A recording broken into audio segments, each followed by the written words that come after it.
Hello everyone, this is Jerry Stone. Sorry for not uploading for a long time. I've been very busy.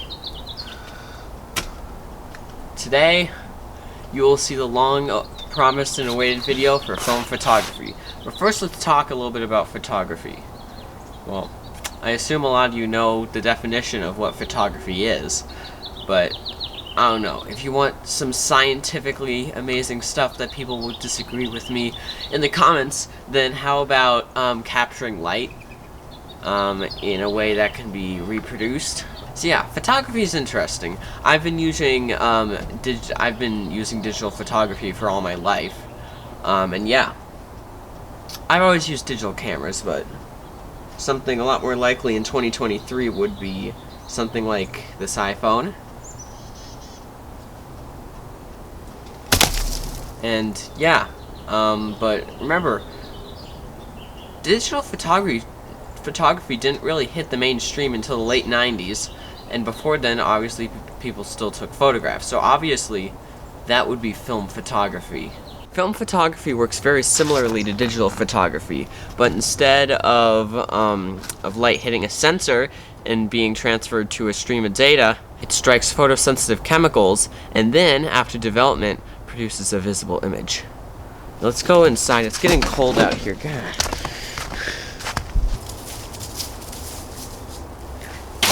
So the real question is, how did I get into film photography? Well, I probably read something on the internet, but the real reason is this amazing box of cameras. It has all sorts of camera bodies and lenses. There's probably about a dozen cameras in here, but you see, they're all film cameras. So I had gotten a few film cameras at the thrift store before, but now that I have this many and they all maybe work, I decided I probably should take advantage of that and not let them just collect dust. I need to let them collect dust with film in them. If you're really interested in what's in the box, I shot another video of that, but I thought it was not really that interesting. But I picked out one camera of them all, which is this Exacta VX. So this is an Exacta VX. This dates from the early 50s and was made in Germany. Of all the film cameras I could have picked, this is probably one of the most difficult I could have possibly picked to operate. This thing is completely manual, so manual in fact that it doesn't even have a light meter, something we'll get to in a little bit. So here it is. It looks beautiful, but it's interesting to operate. Let's look over the controls. So here are the controls. You see over here we have our film advance lever and our shutter. Everyone knows that. This is your remaining frame counter. Then we have, this is our shutter speed time. We're going to go over basics of photography in a minute. This is some cryptic wheel. Oh my, I'm broken. So, and this is the viewfinder. I opted for this rather than a pentaprism. A mirror, since this is an SLR, swings out from the front and you can see what the camera is viewing at. Right? Let's go around the front here. These 4 holes on the side are most likely flash attachments. Then we have our pentaprism, or whatever release, and I won't be able to get it back in. There we go. Then we have our lens and our lens release. And here's our mirror. This is interesting. So I'm holding a light in here because you can see how this goes. Right now, the camera was, well, a minute ago, the camera was wound.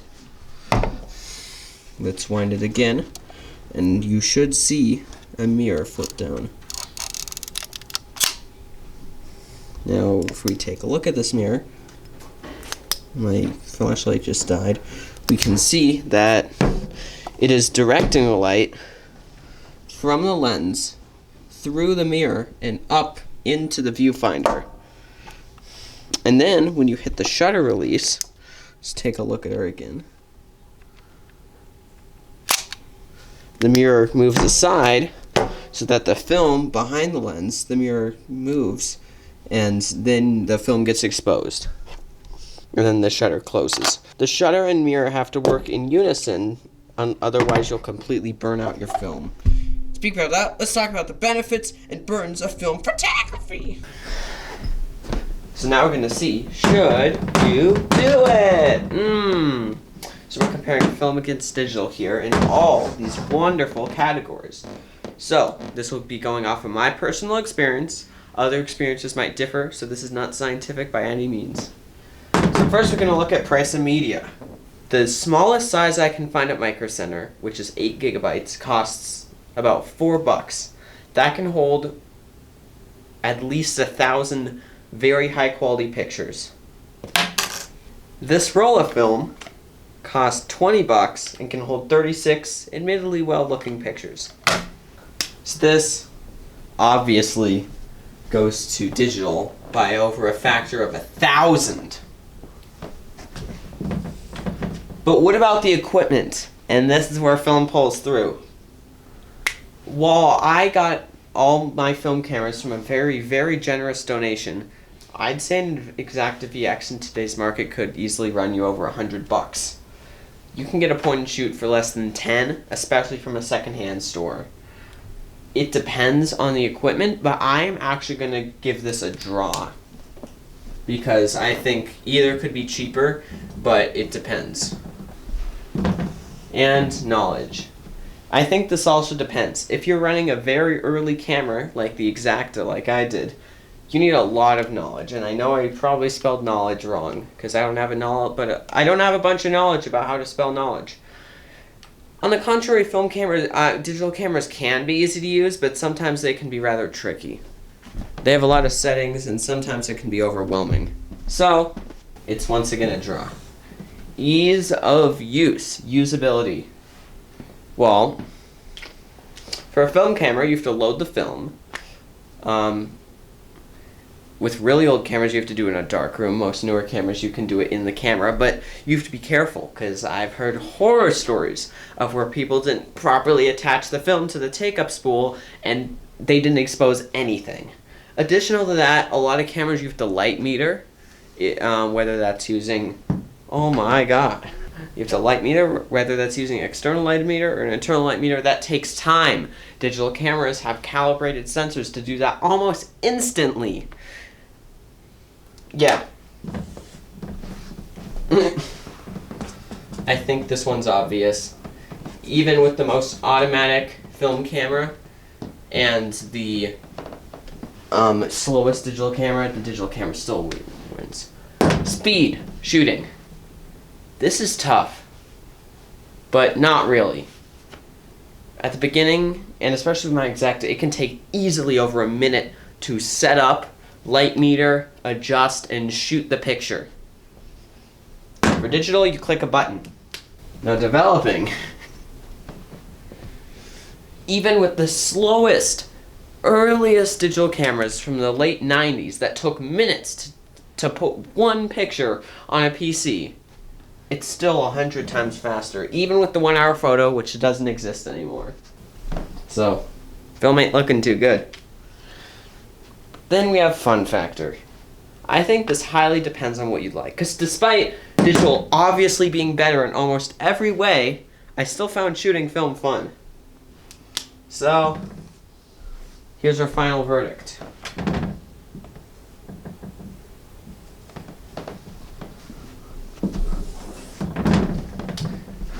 Film, 1.5, and digital, 5.5. Now, obviously, there's 1,000 more categories I could go into, but I think this is all important. This is very important, and this is always on should you do it? Because, yeah. Like, if you have a new house you'd like. Oh, God. So let's go over to shooting basics now. Yo, we got film photography basics.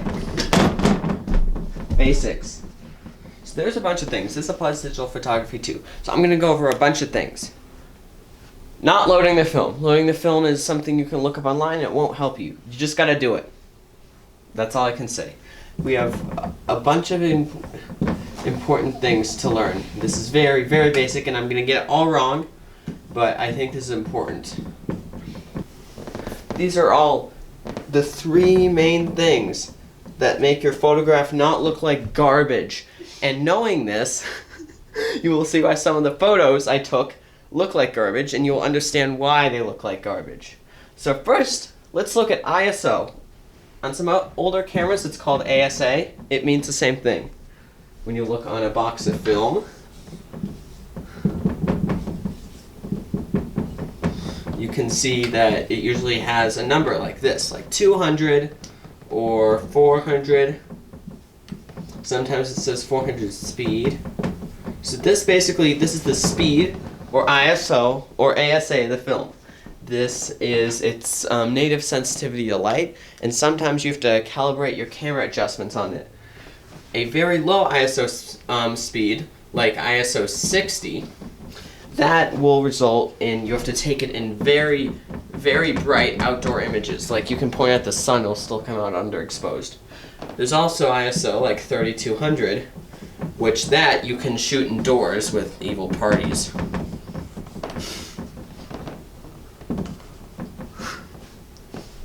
Now we have shutter speed. So shutter speed's interesting because it's measured in fractions of a second almost always.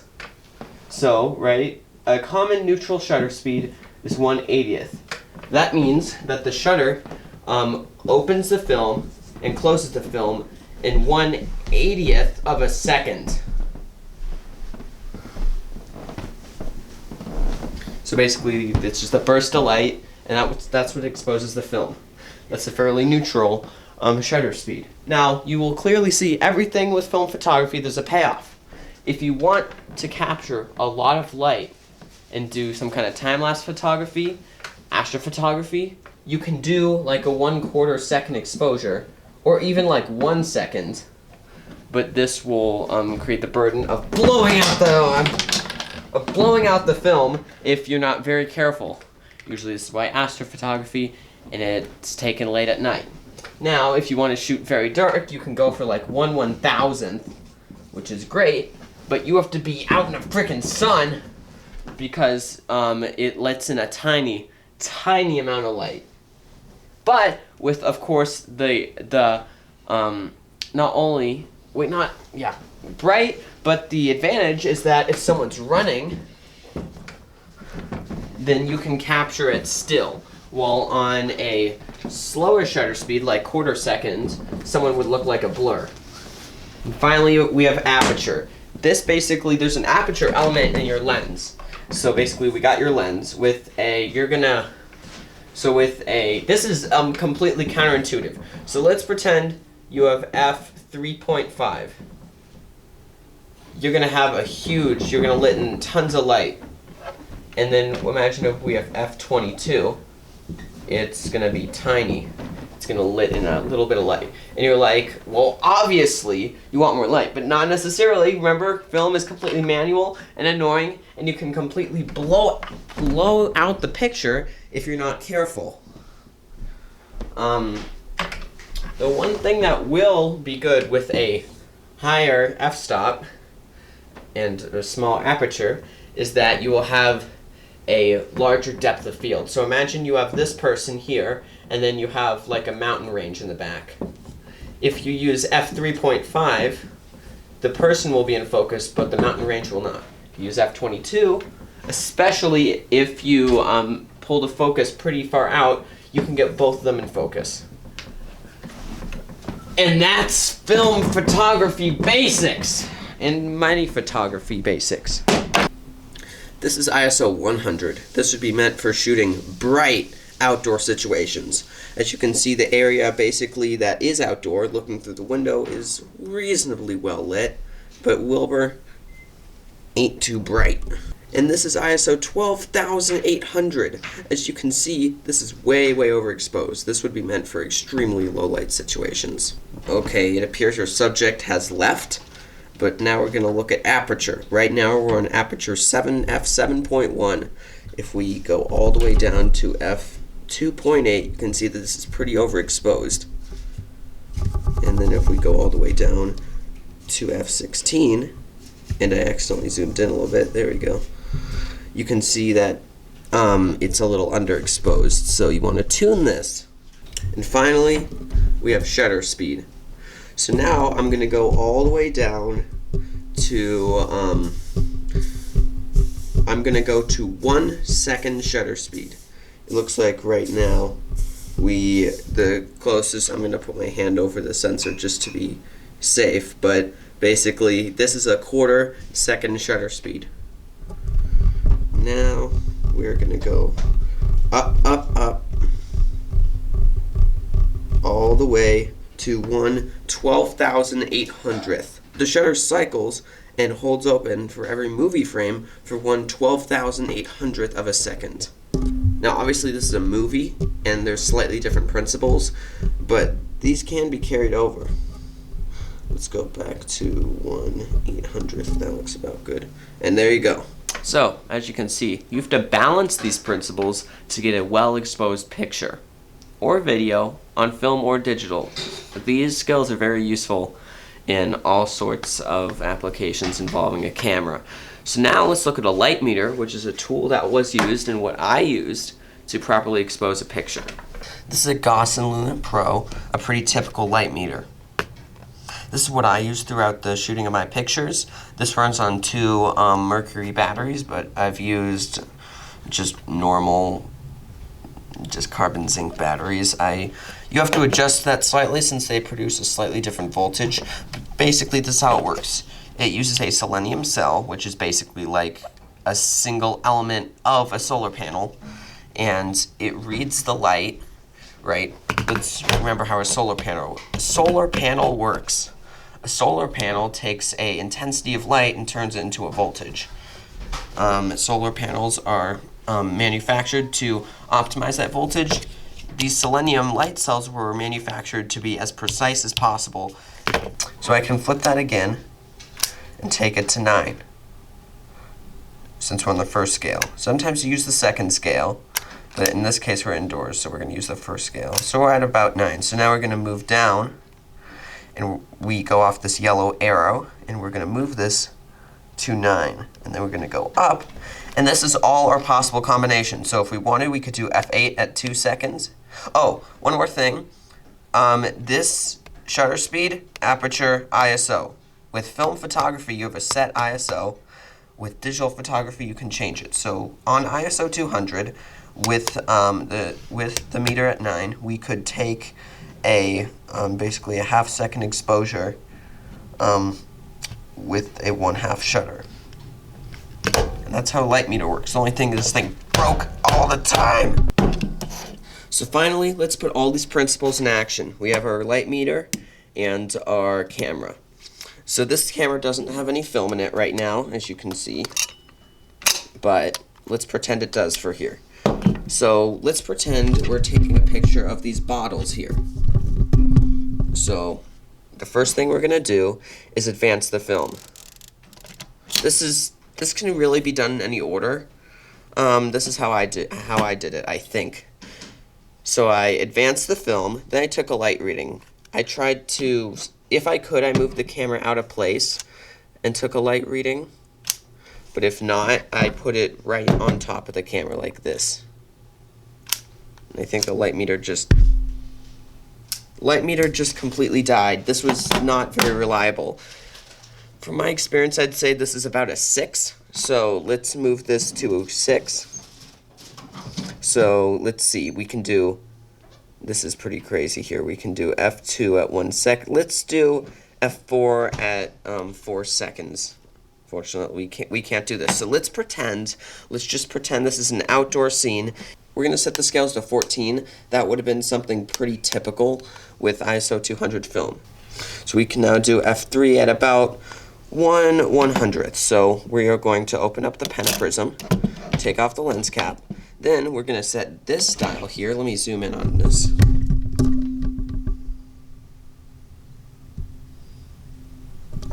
We're going to set this dial, and you have to do this after you wind the camera for the exacta, to 1/100th. Then we're going to set this right here to f3.5. Now we have to focus our image.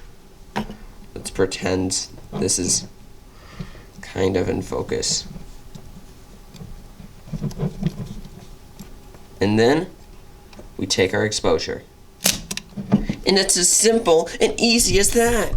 So finally, let's look at the pictures I took. As you can see, life is a journey, and so is film photography. Yo! Alright. Let's take a look at these boys. So, first we have a picture of my cat. They have a picture of this table. Then we have some pictures of nature out here. Picture of my family. This one was well exposed. I like the contrast. And yeah, this is in the mountains. I'm gonna just show some highlights here. This is another picture of a large field.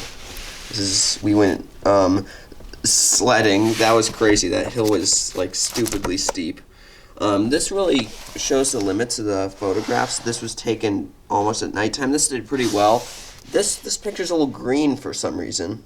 And yeah, you can barely pick out anything. I think this camera's actually picking out more detail than I can. Yeah, this is when it was like huge snow. I went up to Boulder, and here's some pictures. I really like this one. A very good depth of field. I definitely had a wider. I think this would have looked even better with a narrower depth of field. I completely forgot to set the focus on this one, but I actually got the plants in focus, so pretty lucky. Some more nature. This is probably my favorite picture of the whole roll. I did a very, very narrow depth of field, and a pretty fast exposure, so I could get Wilbur's fur all crisp like this. And yeah, it's just a really nice picture. And yeah, the negatives. So yeah, I think that's about it. Hopefully this is a fairly complete video on film photography, but this is only scratching the surface and only really my personal experience. I'm sure I'm going to get a whole new community of people angry at me that I explained something wrong, but I guess that's YouTube. So, and once again, sorry for not uploading that much. I'm very busy, even though the huge project that I've been working on might be on this channel soon, so stay tuned for that. Even though it's a digital IP address and not an analog variable condenser. Anyway, that's about it, and yeah, see you next time.